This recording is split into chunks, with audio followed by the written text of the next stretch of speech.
আজকে আমরা যে বিষয়টি নিয়ে আলোচনা শুরু করতে চাইছি সেটি হচ্ছে যে অনেক সময় দেখা যায় যে বাবা মা দুজন দুজন নিশ্চয়ই ওরা প্রাপ্তবয়স্ক ধরে নিচ্ছি আমরা যে দুজন প্রাপ্তবয়স্ক বাবা মা তারা ঝগড়া করছেন, তাদের মধ্যে মতবিরোধ হয়েছে এবং তারা একমত হতে পারছেন না, একজন হয়তো আরেকজনকে অপমান করছেন।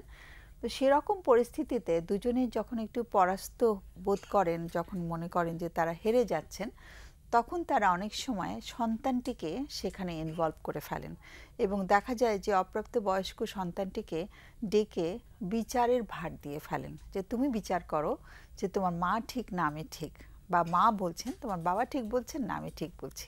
তো এই যে একটি ছোট্ট সন্তান, সে প্রাপ্তবয়স্ক হয়ে ওঠেনি বা প্রাপ্তবয়স্ক হলেই বাকি, তার জন্য বাবা মা দুজনেই তো সমান, কিন্তু তাকে ডাকা হচ্ছে এবং ডেকে বিচারের ভার দেওয়া হচ্ছে।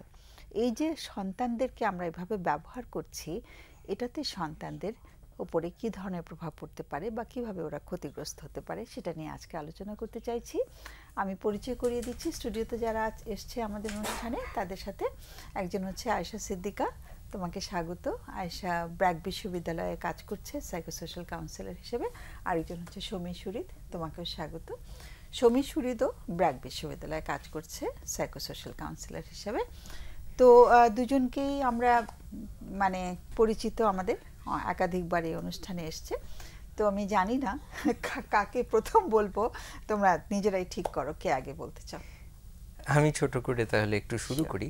আমার মনে হয় আপনার ভূমিকাতে কিছুটা চলে এসছে যে ব্যাপারটা, যেই শব্দটি এখানে গুরুত্বপূর্ণ সেটা তো হচ্ছে অপ্রাপ্তবয়স্ক সন্তানের কথা আমরা বলছি, এবং যে পরিস্থিতির কথা আমরা বলেছি সেটা আসলে অযাচিত একটা মানসিক চাপ তৈরি করছে সন্তানের উপর, এবং সন্তান যে বয়সেরই হোক আসলে, এমনকি প্রাপ্তবয়স্ক সন্তান হলেও এটা একটা মানসিক চাপের কারণ হবে। কারণ একটা যেটি আপনি বলেছেন যে বাবা মা দুইজনই হতে পারে যে সন্তানের জন্য খুবই একটা আবেগের জায়গা এবং দুজনের সাথে একটা অ্যাটাচমেন্ট আছে, আমরা যদি ধরে নিই সেরকম একটা পরিস্থিতি, ফলে সেখানে সেও একটা খুব ফলস পজিশনে পড়ে যাচ্ছে যে সে কার পক্ষ নেবে। কারণ প্রথমত এই যে বাবা মার মধ্যে যে দ্বন্দ্বটা হচ্ছে সেটাই তার জন্য কিন্তু একটা কষ্টের কারণ বা মানসিক চাপের কারণ হচ্ছে।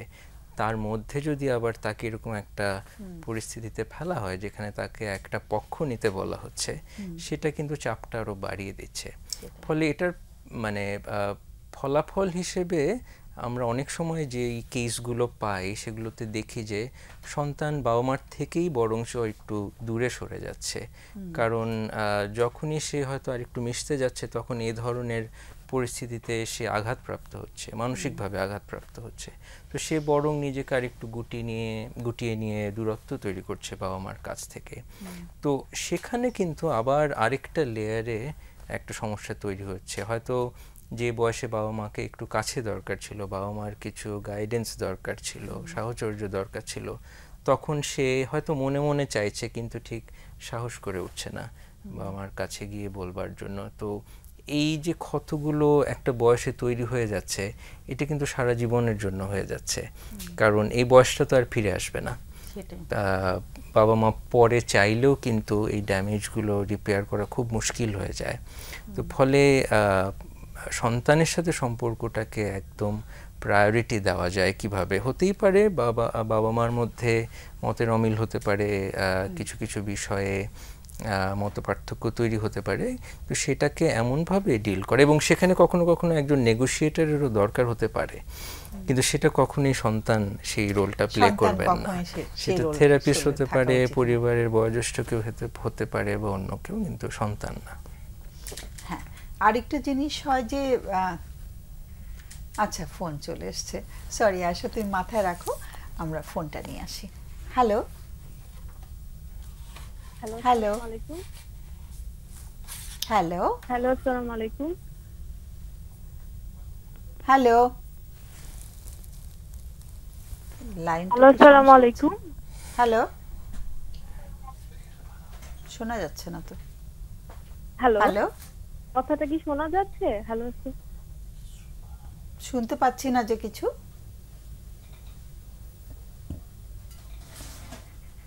আমার মনে হয় একটু বিচ্ছিন্ন হয়ে গেছি আমরা, আরেকবার একটু চেষ্টা করতে হবে কষ্ট করে, কেমন? হ্যাঁ, যেটা হয় যে অনেক সময় মানে বিচার করার দায়িত্বটা বা সন্তানের উপরে যখন দিয়ে দেওয়া হয় যে তুমি বিচার করো, সেটা কেমন হয় সন্তানের জন্য? ভাইয়ার সাথে অ্যাড করছি যে জায়গাটা, যে ও যে একজন একটা ছোট বাচ্চা, একজন ছোট মানুষ, ওর কিন্তু একটা মেসেজ চলে যায় ভিতরে যে বারবার যে তুমি বাচ্চা না, তুমি বাচ্চা থেকো না, তুমি বড় এখানে। কারণ কি দুজনই পছন্দের মানুষ, কিন্তু বাবা এবং মা দুজনের সাথে তার একটা আত্মার সম্পর্ক, একটা আবেগীয় সম্পর্ক। সো সেখানে যখন ও বিচার করতে বসে, ওই ছোট্ট বয়সে বিচারকের ভূমিকাটা নেয়ার জন্য কিন্তু ও তৈরি না। বাট বারবার হতে হতে হয় কি, বাচ্চা অভ্যস্ত হয়ে যায় এবং তখন ওর যে একটা চাইল্ড অংশ আছে, একটা শিশু সুলভ যে একটা মন আছে, ওই মনটা কিন্তু আর থাকছে না। তখন দেখা যাচ্ছে যে আমি বড়, আমাকে দায়িত্ব নিতে, এবং বাবা মায়েরা খুব খুশি হয়ে বলেন আমার বাচ্চা অনেক বোঝে, ও আমাকে বোঝায়, কিন্তু আসলে ওর এই বোঝানোটা করতে গিয়ে ও নিজেকে হারিয়ে ফেলে। এবং দেখা যায় কি পরবর্তীতে দুইটা এফেক্ট হতে পারে। উনি নিজে যখন মা হবে এই বাচ্চা, বা বাবা হবে এই বাচ্চাটা, তখন একই ধরনের বিহেভিয়ারও হতে পারে। তিনি নিজেও হয়তো তার শিশু সন্তানটির কাছে সেম এভাবে বিচার দেয়া, যেটা একদম বাংলা ভাষায় যদি আমরা বলি যে তুমি বলো কে ঠিক, বা অনেক সময় আবার মেসেজ দেই না যে হাজব্যান্ড ওয়াইফ দুজন তোমার বাবাকে এটা বলে আসো, তোমার মাকে এটা বলে আসো, তোমার মা তো এমন করে, তোমার বাবা তো এমন করে। তো বাচ্চাটা না একটা কনফিউজড হয়ে যায় যে এরা দুজনেই তো আমার পছন্দের, কাকে আমি অপছন্দ করব, তোমার বাবা আমাকে কখনো শান্তি দেয়নি। হ্যাঁ, তো এটা হতে পারে যে সেও একইভাবে বিহেভিয়ার করছে, অথবা এমন হতে পারে যে সন্তানের থেকে সবকিছুই একদম দূরত্ব তৈরি হয়ে যাওয়া, যেটা ভাইয়া বললেন যে না বাচ্চাকে এত কিছু বলার দরকার নেই, ও নিজের মতো থাকুক। সো আসলে ইম্প্যাক্টটা যে ওই শিশুসুলভ বাচ্চাটার উপরে তখনই পড়ছে তা না, কিন্তু এটা একটা জীবনব্যাপী একটা প্রভাব নিয়ে ওই শিশুটি বড় হচ্ছে। তো আমাদের যেটা হয় যে হ্যাঁ তৃতীয় পক্ষ অবশ্যই প্রয়োজন হতে পারে, কিন্তু সেটা তো আসলে আমার সন্তানটি না। আমার সন্তানের ওই দায়িত্বটা নেয়ার জন্য, বিচারক হওয়ার জন্য আসলে সে ওই মোমেন্টে এই অপ্রাপ্ত বয়স্ক কথাটা কিন্তু খুব সিগনিফিকেন্ট, এখানে এক সুনির্দিষ্ট একটা জায়গা। আর প্রাপ্তবয়স্ক হলেও কিন্তু ভালোবাসাটা বাবা মায়ের জন্য সেম। তো আমরা যদি এই জায়গাটা, যেহেতু টপিকটা এসেছে, সো একজনও যারা শুনছেন আমাদেরকে, সো এই জায়গাটা যদি আমরা একটু সচেতন হই, সন্তানটির উপরে আসলে এই প্রেশারটার চাপটা পড়বে না। সেটাই যেটা তুমি বললে যে অপ্রাপ্তবয়স্ক, এই কথাটা এখানে রাখা হয়েছে, সেটা সিগনিফিকেন্স আছে। আবার প্রাপ্তবয়স্ক হলেও কিন্তু আরেক রকম ঘটনা ঘটে। কিন্তু অপ্রাপ্তবয়স্কে যেটা হয় কি, যে আমাদের কাছে কেসগুলো আসে, তো যখন সন্তানকে মাঝখানে এসে এনে দাঁড় করানো হয়, মা বলে যে তোমার বাবা ঠিক আছে না, ঠিক না আমি ঠিক, তুমি ঠিক করো, আবার বাবাও একই কথাই বলছেন, সে এমনভাবে ক্ষতিগ্রস্ত হয়, বড় হলে দেখা যায় যে তারও কিন্তু মানসিক স্বাস্থ্য সেবা নেওয়ার প্রয়োজন হচ্ছে। হ্যাঁ, না আমার মনে হয় আরেকটা অ্যাসপেক্ট এখানে আসতে পারে, যে আমরা তো একটা বলছিলাম যে যেখানে হয়তো বাবা মা দুপক্ষকেই সন্তান ভালোবাসছে এবং তখন একটা অবস্থান নিতে হচ্ছে, কখনো কখনো আবার এরকমও কেস পাই আমরা যেখানে সন্তানও হয়তো একটা পক্ষ নিতে চায়। মানে হয়তো সে দেখছে যে হয়তো মা অত্যাচারিত হচ্ছে দীর্ঘদিন ধরে, এবং যেটা হচ্ছে সেটা মায়ের জন্য আনফেয়ার হচ্ছে। সো তখন হয়তো আর ওরকম বিচারের প্রশ্নও আসছে না, কিন্তু ওই অপ্রাপ্তবয়স্ক বাচ্চাটা আসলে মাকে কিভাবে হেল্প করবে? হয়তো পরিবারে হয়তো ওরকম আর কেউ নেই যার কাছ থেকে মা হেল্পটা পাচ্ছে, বা হয়তো ওই ধরনের ক্ষেত্রে মানে থেরাপিস্টের কাছে যাওয়াটাও হয়তো ওরকম একটা বাস্তবসম্মত সমাধান না, হয়তো কোনো ক্ষেত্রে, বা ওই অপশনটা হয়তো মাথায় আসছে না। তো সেটাও কিন্তু আরেক ধরনের একটা জটিলতা তৈরি করে, যে সে বুঝতে পারছে মার সাথে অন্যায় হচ্ছে বা বাবার সাথে অন্যায় হচ্ছে, কিন্তু সে হেল্পলেস।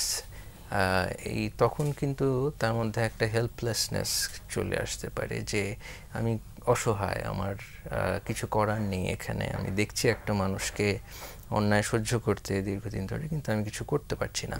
আবার আরেকটা হয় অনেক ক্ষেত্রে যে সহ্য করতে করতে একসময় হয়তো আউটবার্স্ট করছে, বাচ্চাটি, এবং তখন কিন্তু সেও একটা বিপজ্জনক পরিস্থিতিতে পড়ে যাচ্ছে।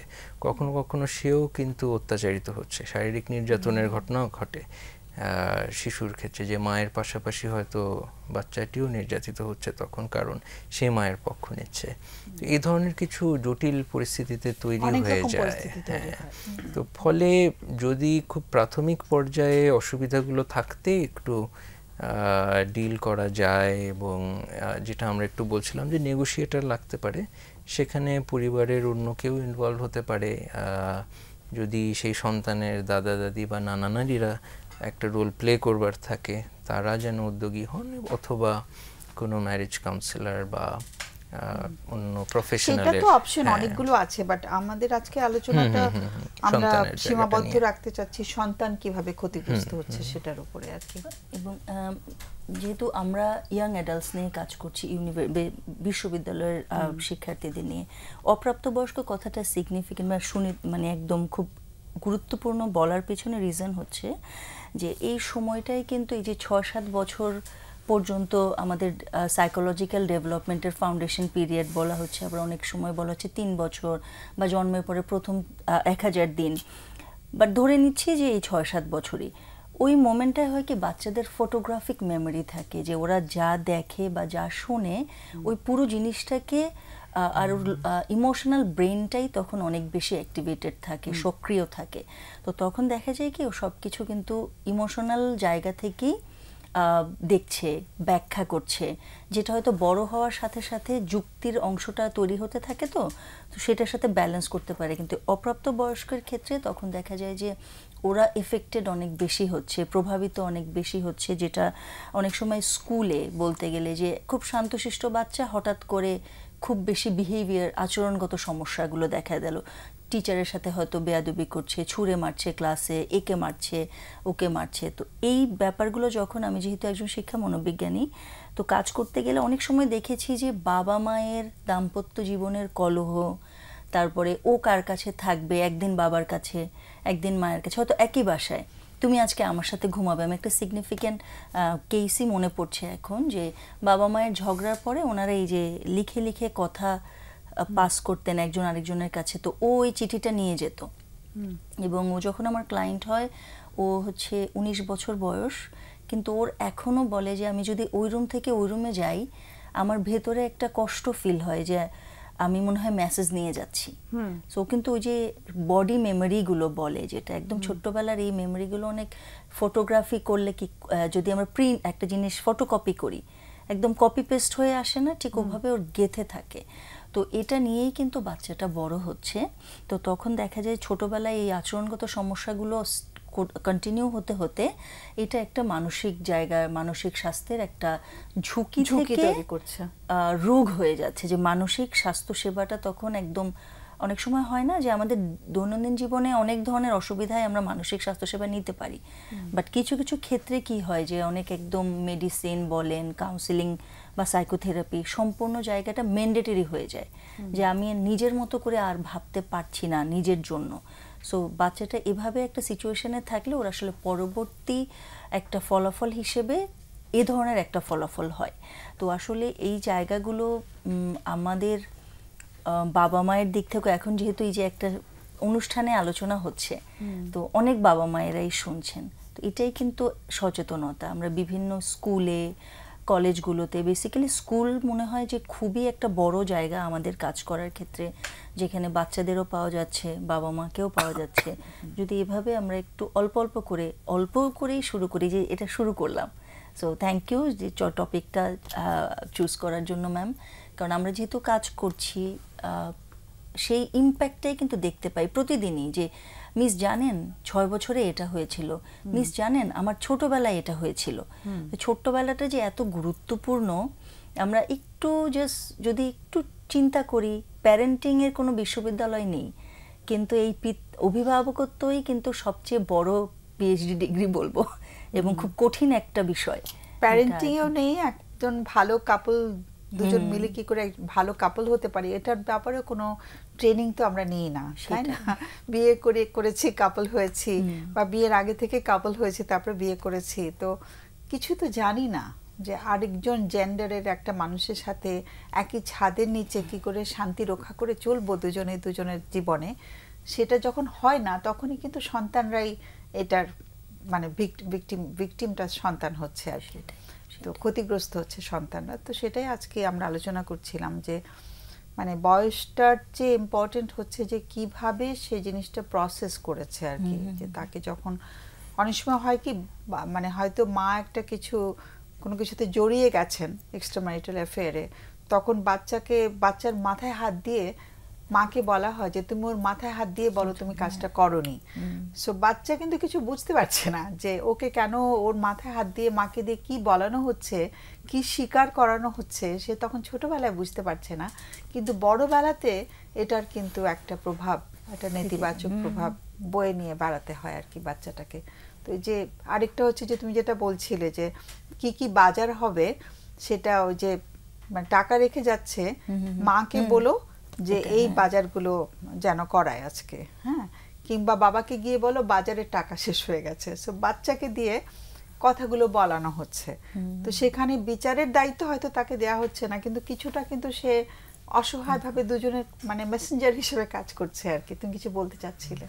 না, আমার মানে জাস্ট কথা শুনতে শুনতে আরেকটা অ্যাসপেক্ট মনে আসলো। আমার মনে হয় যে এখানে ম্যাডামও একটু যদি কন্ট্রিবিউট করেন, আমার মনে হয় এখানে হতেও পারে যে ট্রান্সজেনারেশনাল কিছু ইম্প্যাক্টও থাকতে পারে, যে বাবা মায়ের মধ্যে মানে বিভিন্ন প্রজন্মের একটা প্রজন্ম থেকে আরেকটা প্রজন্মেও অনেক সময় অসুবিধাগুলো কিন্তু ঘটতে থাকে উত্তরাধিকার সূত্রে। ধরা যাক মা বা বাবার ছোটবেলা হয়তো তারা দেখেছে তার বাবা মার মধ্যেও হয়তো এ ধরনের কিছু সমস্যা হয়েছে এবং সেও হয়তো ছোটবেলায় এ ধরনের অভিজ্ঞতার মধ্যে দিয়ে গেছে, যেখানে সেটা চলতে থাকে বংশ পরম্পরায় চলতে থাকে। তো এই সাইকেলটা ব্রেক করতে হলে কিন্তু কোনো একটা প্রজন্মকে একটু স্যাক্রিফাইস করতে হয় বা এই সচেতনতাটা নিয়ে এগিয়ে আসতে হবে, না হলে এই সাইকেলটা ভাঙা মুশকিল।